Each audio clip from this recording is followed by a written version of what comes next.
nagsabog ba ng kalandian ng langit? Anong pinasalo mo? Swimming pool? Napakalandi mo? Wala naman akong ginagawang masama si Martin. Sasagot ka pa! Sobrang ganda mo, eh, ha?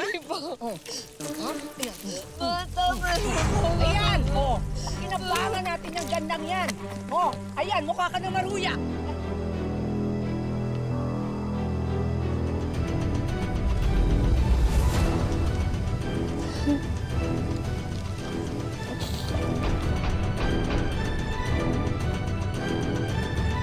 Mula nang mamatay ang ama ni Ren, ang kanyang ina na ang mag-isang nagpalaki sa kanya. Pero di tulad ng maraming mga magulang na gagawin ang lahat para lang mabigyan ng magandang buhay ang kanilang mga anak, ang ina ni Ren naging malupit at mapanakit sa kanya. Ito po ang natatanging kwento ng isang dalaga at ang kanyang ina at kung paano tayo tuturuan ng tunay na kahulugan ng pag-ibig at pagpapatawad.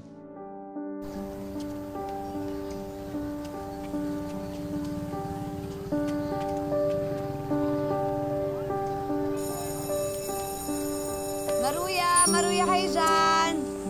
Maruya po. Kuya, Maruya. Bes!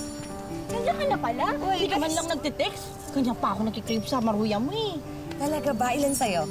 Bigyan mo ako ng 10. Ipapatikin ko yan sa mga klase ko. Talaga? O sige, hawakan. Buti naman, mauubos yung paninda ko. O, kumusta naman yung pag-aaral mo? Medyo tinatamad na nga ako, Bes eh. Bakit? Wala naman kasing gwapo. Uy, ikaw, alam mo, tumigil ka nga dyan. Pag-aral ka para sa sarili mo. Para sa future mo. Sige, akin na. Sige, lalako ko pa to, ha? Sige, Bes. Bye-bye, Bes. Kain na ako. Ingat! Bes, ingat! Maruya kayo dyan. Ren! Sorry. Babayaran ko na lang to lahat. Babayaran? Eh, di ba wala ka naman trabaho? Hindi ba pwedeng, ito na lang muna yung bayad. Ren! Ren! Naku, malandi ka talaga. Ang pinagkagawa mo, di ba sabi ko sa'yo maglako ka, hindi makipaglandi, ah? Uwi! Uwi! Ma? Uwi! Ang halip-parot ka talaga! Uwi! Malandi! Hindi ka dito, ha? Imbis na maruya ang ilako mo, sarili mo inaanak mo! Ka? Dito ka. Nung nagsabog ba ng kalandian ng langit, anong pinasalo mo? Swimming pool? Napakalandi mo? Wala naman akong ginagawang masama si Martin. Sasagot ka pa! Halika. Ha? Kulang na lang ginawa mo pang pala yung sarili mo kanina eh. Kulang na lang gawin mo patukaan nitong bahay na to. Ha? At tawagan mo lahat ng mga lalaki dito sa barangay para kamutin ka ang kati-kati mo. Hoy, hindi ka sa akin, ha? Ayaw na ayaw ko na makita pang nakipag-usap ka sa Martin na yan. Kapag hindi mo ako sinunod, Ren, hindi lang itong abutin mo sa akin. Ha? Naiintindihan mo? Manang-mana ka sa tatay mo?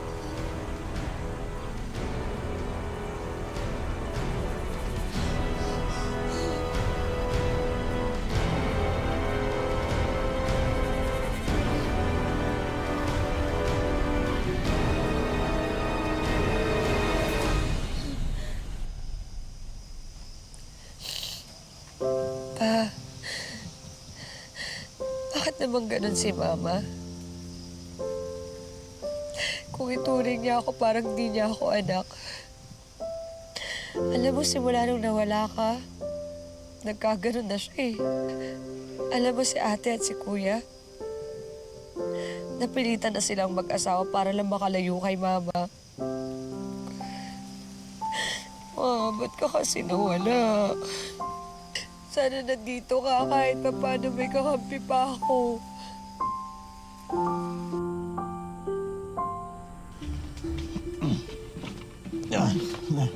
Malasing ka? Pasensya ka na. Napadami kami ng inom eh. Gusto mo ba ng pagkain? Magluluto po ako.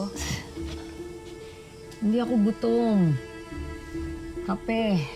Gusto ko ng kape. Ma, ito po yung kape. Kape. ba yan? Hindi na ta! Ma, sorry po. Tama na yan! Tama na yan! Relax! Hindi na kailangan ng bata yan. Nasaktan ka ba? Okay ka lang ba?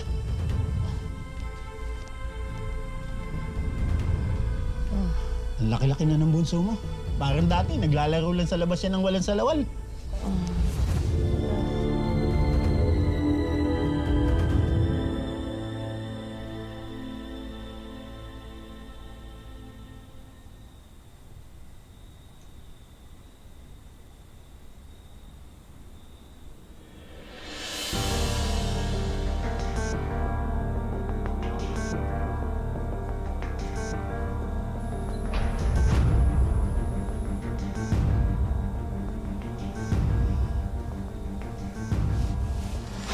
Ano ginagawa mo? Huwag kang maingay. Baka magising yung mama mo.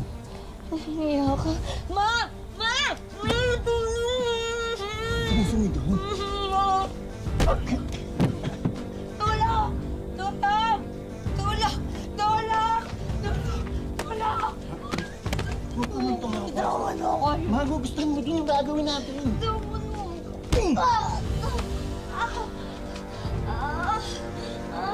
Papalag ka pa kasi.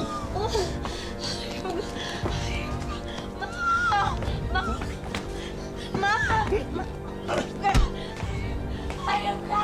Tulong! Tulong! Papalag ka pa. Ma!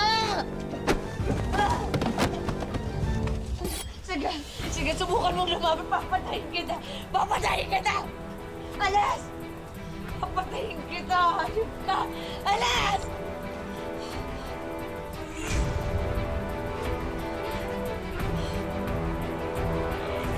Sabi mo na ba yan sa kanya? Nabanggit ko na sa kanya pero ayaw naman niya maniwala sa akin eh. Sinabi ko naman na kasi sa'yo. Iwan mo na yung nanay mo. Sumama ka na sa akin.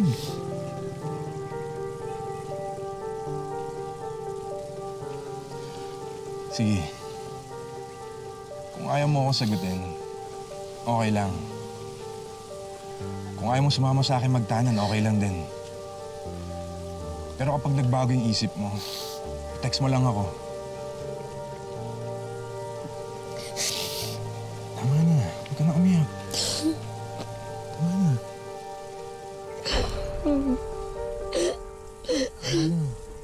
Ren! Bakit umalis ka na? Bakit? Basta sige na, umalis ka na. Sige na, please, umalis ka na.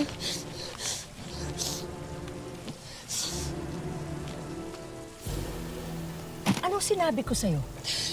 Di ba binilinan kitang huwag kang makipag-usap kay Martin na yan, ha? Mawala naman kami ginagawang masama eh. So ako pa ngayon ang malisyosa at marumi ang utak, ha? Ano akala mo sa akin? Ipinanganak kahapon? Tinadamayan lang naman niya ako. Aba, nagpapakaawa ka pa.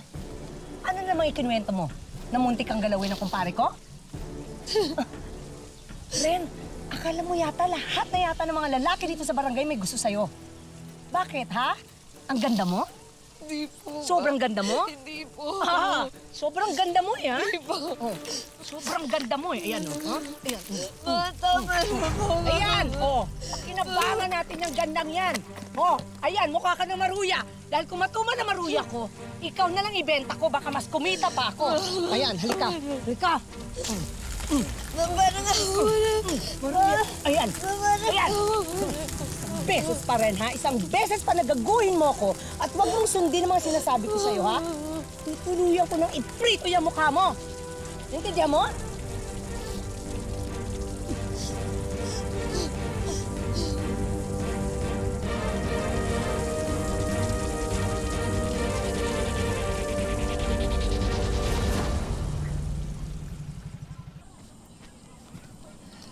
Ren!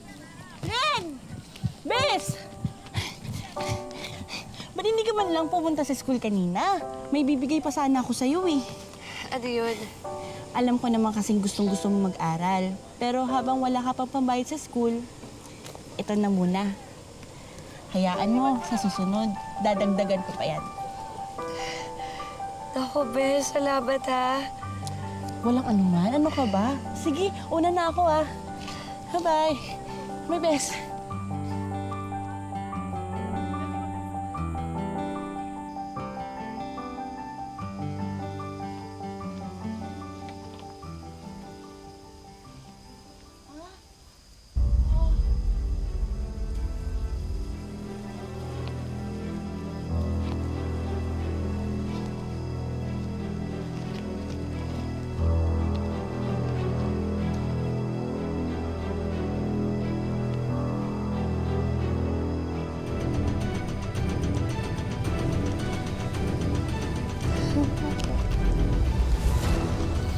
Martin, ano mo nagawa sa akin to? Akin na tong hotdog. Oh, Martin, kain pa ha? Kain ka lang ng kain. Huwag kang mahiya. Parang bahay mo na rin to. Amin na yun. Ako na. Kain pa, para lumakas lalo. O Ren, siguro naman malinaw na sa'yo na boyfriend ko na si Martin. Mahal naman.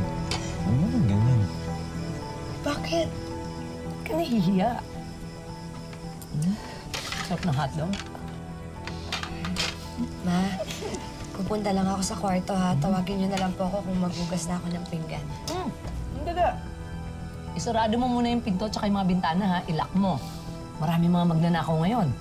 Alam mo namang ayaw na ayaw kong ninanakawan.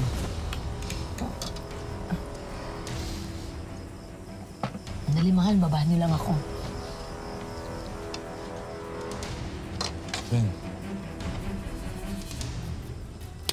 Kapal din ang mukha mo, no? Matagal na pala kayo ni Mama. Tapos iniligawan mo ako. kaya nga kita pinipilit umalis dito at sumama sa akin, di ba? Pero ayaw mo naman. Ren, pwede ba tayong umalis dito? Ikaw naman talaga yung gusto ko eh. Iwan na natin yung mama mo. Kapal din ang mukha mo.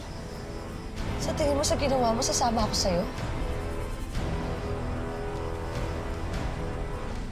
Ren! Ren! Halos gumuho ang mundo ni Ren sa natuklasan niyang relasyon ng kanyang ina at ang lalaking malapit na sanang magpatibok ng kanyang puso. Ano kaya ang pipiliin niya? Ang pagmamahal niya sa kanyang ina o ang pag-ibig na ipinangako sa kanya ng binata?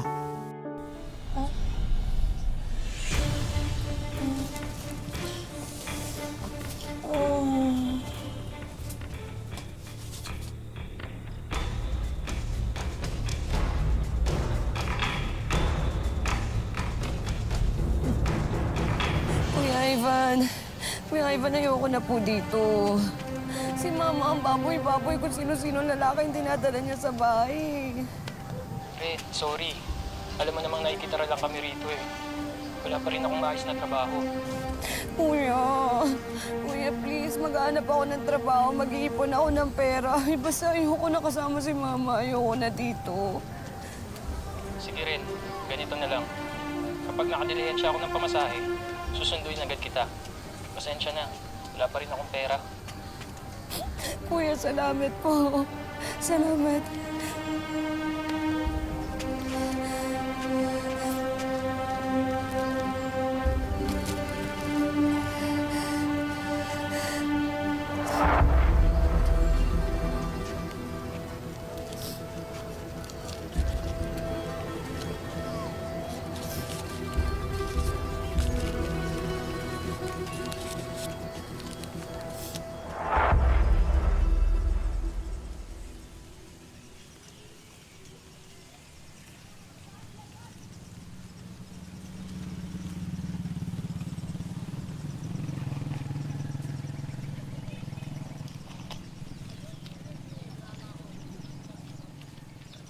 Di ba sabi ko ayaw ko nang ninanakawan ako? Sa lalaki man o sa pera? Akin na yan. Akin na yan! Akin na yan! Nanakaw ka? Oo na, magnanakaw na. Ma, hindi ko na kasi kaya. Hindi na kita kayang kasama. Nandidiri na ako sa'yo. Hindi mo ka? Masagot ka yan ba natutunan mo dyan sa libro kababasa mo, ha? Ha? Ito? Ito?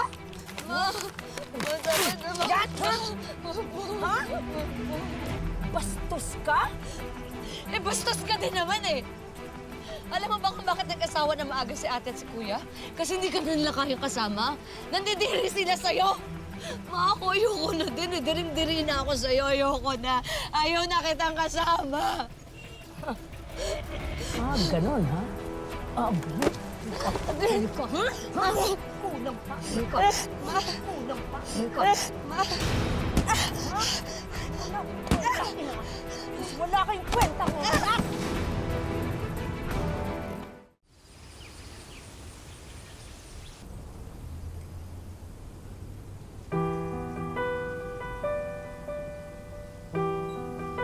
O Ren, buti gising ka na. Buti tala't gising na siya. Kala ko sa punerarya na kita pupuntahan eh. Ma, muntik mo na nga mapatay itong anak mo. Ganyan ka pa magsalita. Sus, magsama nga kayong dalawa. Ang aarte nyo. Kuya, ayoko na dito. Huwag ka mag-alala, Ren. Bukas na bukas, pag mas okay na yung pakiramdam mo, aalis na tayo rito. Hindi ko nga alam yung sinasabi mo eh. Bababae ka eh. Babae, saan? Talaga, ha? Hindi nga totoo yung sinasabi mo eh. Talaga. Ano ba sinanggawa mo ha? Ayoko. Tignan mo nga yan. Niloloko mo ako. Hindi kita niloloko. Nahuli kita, sinungaling ka. Umayos ka. Umayos ka.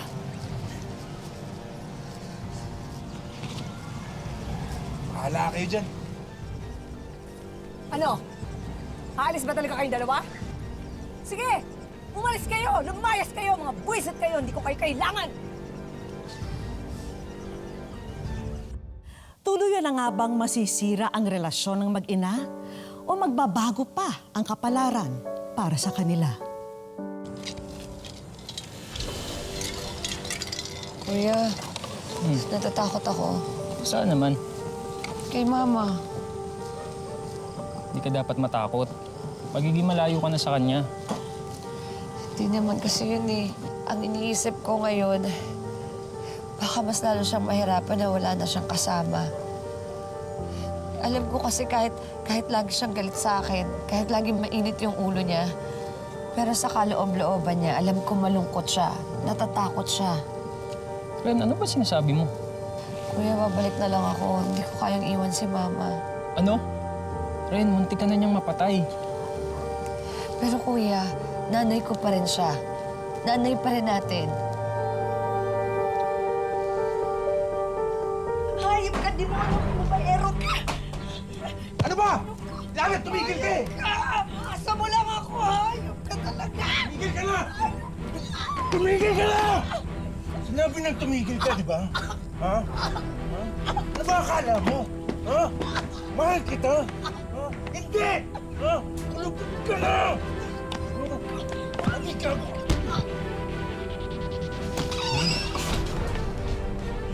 Ginagawa mo sa mama ko, ha? Nangiyak ka nga. Ano ba? Ha? Isa ka pa! Tumigil ka na! Ha? Diyan na nga kayo, mga baliw! Mas baliw ka, kapalibok Hindi ka!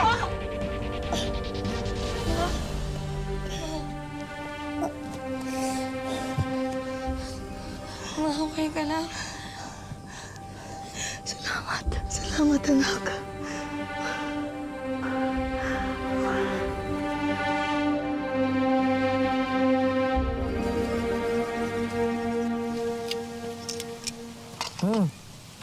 Salamat ho. Salamat. Anak, sorry ha. Sorry kung hindi ako naging mabuting ina sa'yo. Ang totoo niyan kasi pakiramdam ko dati, mas minahal kayo ng tatay niyo kaysa sa akin. Mas naging ama siya kaysa asawa. Kaya nga nung nawala siya, hindi ko alam kung kanino ko ibubuhos lahat ng inis at galit ko sa kanya. Sorry talaga, anak, ha?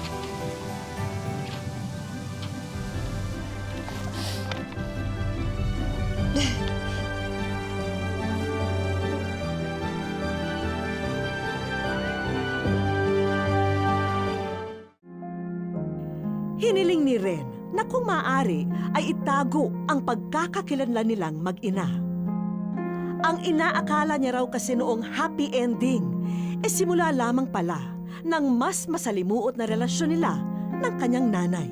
Ang akala niyang natapos noon na hindi pagkakaunawaan, paulit-ulit na nangyayari. At ang resulta, lagi siyang napagbubuntunan ng galit ng sariling ina. Siguro po kaya yun yung pinaghugutan ng galit sa akin ng mama ko kasi kahit boyfriend niya na po yun, hindi pa rin po mawala sa mga boyfriend niya yung laging pumupunta sa akin. Siyempre nakakabastos po yun. Kasi hindi ko alam kung ano talaga yung pinaka-purpose nila eh. Kung si mama ba talaga o ako o kaya dadaan muna sila kay mama bago sa akin. Maging ang pera na mula sa pensyon ng kanyang namayapang ama, madalas na ring pagmula ng away sa loob ng kanilang tahanan. Imbis daw kasi na sa mga pangangailangan ng mag-anak na pupunta, ibang tao pa ang nakikinabang. Grabe po yung galit niya sa akin kasi alam ko lahat ng perang nahahawakan niya. Alam ko rin yung mga sikreto niya sa mga lalaki niya. Kaya ang tanging naging solusyon ng dalaga para takasan ang kalbaryo ay maglayas. Dito sa tahanan na naipundar ng kanyang ama sa Cavite, pansamantalang naninirahan si Ren na mag-isa. Pero para sa dalagita, hindi biro ang mapunta sa ganitong sitwasyon. Kung wala pa kasing mag-aabot ng mga kaibigan at ilang kamag-anak, hindi siya kakain sa maghapon. Yung halos isipin ko na po na wala talaga siyang pakialam sa akin. Kasi minsan iniisip ko sa sarili ko, sabi ng ibang tao, walang nanay ang makakatiis sa anak niya. Nasa isip ko, bakit gano'n yung nagagawa sa akin ng nanay ko? Halo-halo na nga raw ang tumatakbo sa utak ni Ren. Takot at desperasyon. Kung wala na nga raw sasaklolo sa kanya sa lalong madaling panahon, hindi na niya alam kung anong mangyayari sa kanya sa mga darating na buwan. Kaya ginamit na niya ang kanyang natitirang alas, ang sumulat sa isang programa sa telebisyon at magbakasakali na mapansin ang kanyang mga mumunting kahilingan. Ang gusto ko lang po talaga yung mag-aaral ako kahit habang nagtatrabaho ako. Kasi kapag nagtrabaho lang ako, iniisip ko pag nagtrabaho lang ako sa mga fast food o kaya sa mga mall, iniisip ko in the future, gano'n na lang ba ako? Kasi tatanda ako eh. Tapos gano'n na lang yung trabaho. Iniisip ko, mas maganda yung may pinag-aralan ako. Para kay Ren, umaasa pa rin siya na balang araw magiging maayos din ang lahat. Lalo na sa taong hindi niya makasundo ngayon dahil siya pa rin ang taong pinagkakautangan niya ng buhay.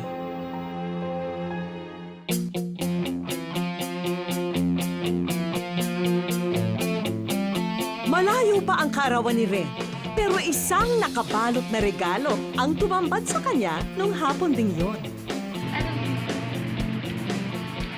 Gulat na gulat ang dalaga.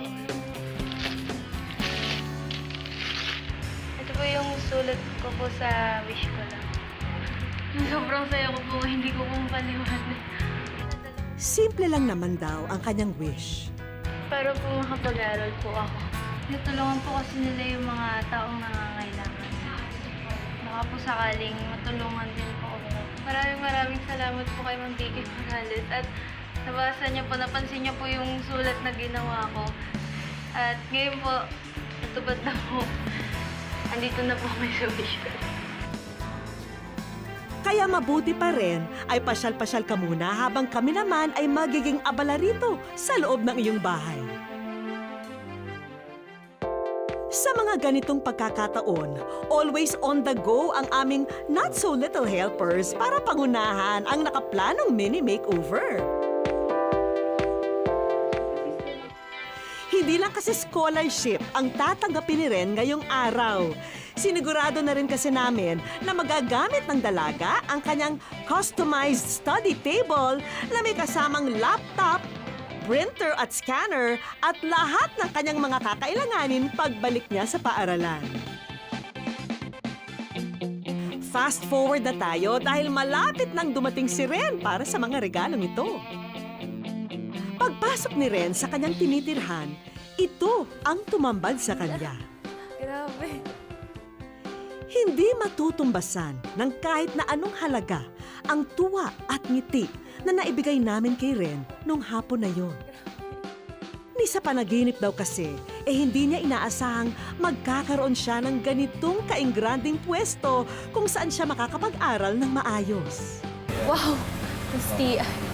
Sobrang halaga po kasi pangarap ko po ito na makapag-aral ulit. Maraming salamat po talaga sa wish ko lang. Sobrang saya ko po at masisimulan ko na po yung pangarap ko po. At may papakita ko na sa nanay ko na kaya kong mag-aral. Kaya kong tuparin yung mga pangarap ko. At balang araw makakatulong din po ako sa kanya. Sa kanila po, sa pamilya ko po. Ang susunod na pangarap na naisa ng matupad ni Ren ay magkaayos sila ng tuluyan ng kanyang nanay dahil sa araw na matapos siya ng pag-aaral, mas masarap daw graduate na may nanay.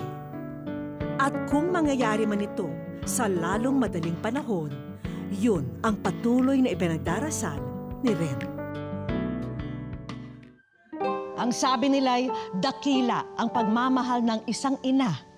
Pero hindi rin natin matatawaran ang kapangyarihan ng pag-ibig ng isang anak sa kanyang mga magulang.